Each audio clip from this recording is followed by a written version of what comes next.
মানুষের জীবনে ব্যথায় ভোগেনি এরকম রোগী পাবেনই না। সে ব্যথা বিভিন্ন জায়গায় হতে পারে, মাথা ব্যথা হতে পারে, মাথা ব্যথার কারণ। আর সবচেয়ে বেশি ভোগে কোথায় জানেন? এই হাড়ের ব্যথা। মানে আপনাদের না বেসিক্যালি বুঝতে হবে আপনার কার কাছে যেতে হবে, কোন স্পেশালাইজেশনের কাছে গেলে আপনি আরাম পাবেন। এই ব্যথার ব্যাপারে যে এত কনফিউশন চলে, এটা ক্লিয়ার করার জন্য আজকে এলাম। ধরুন কেউ আর্থ্রাইটিসে ভুগছেন, সে চলে গেল সোজা নিউরোলজিস্টের কাছে। তার মনে হলো ব্যথাটা নার্ভের ব্যথা, যে কোনো কারণেই হোক।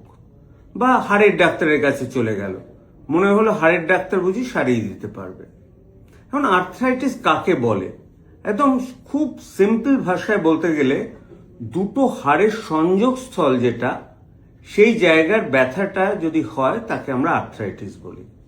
এছাড়া কিন্তু অনেক ব্যথাকে আমরা নিউরোলজিস্ট বা সার্জনের কাছে যাই।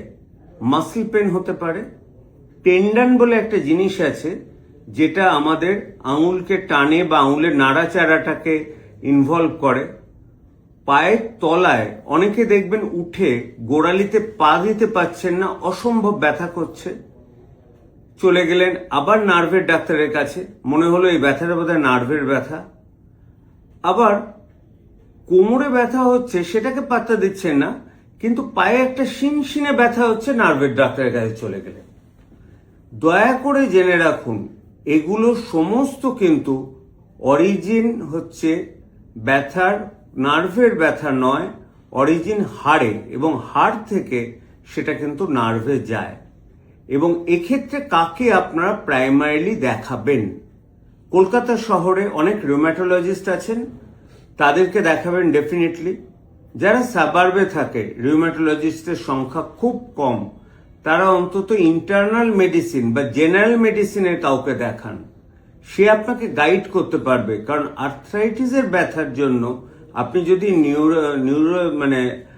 কোনো নার্ভ স্পেশালিস্টের কাছে যান, ব্যথাটা নার্ভের হলেও অরিজিন কিন্তু কোমর থেকে হচ্ছে।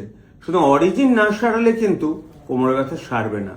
তো আপনাদের এটা বোঝানোর জন্যই যে রিউম্যাটোলজি এমন একটা সাবজেক্ট, বাতরোগ বিশেষজ্ঞ বলে আমরা বাংলায় বলি, সেটা এত তাড়াতাড়ি অগ্রসর হচ্ছে, যেটা আমি আমার জীবনের 30 বছরের আমার ডাক্তারি জীবনে গোল্ড দেখলাম রিউম্যাটয়েড আর্থ্রাইটিসের ট্রিটমেন্ট, আবার এখন দেখছি বায়োলজিক্স দিয়ে ট্রিটমেন্ট বা স্মল মলিকিউল দিয়ে ট্রিটমেন্ট।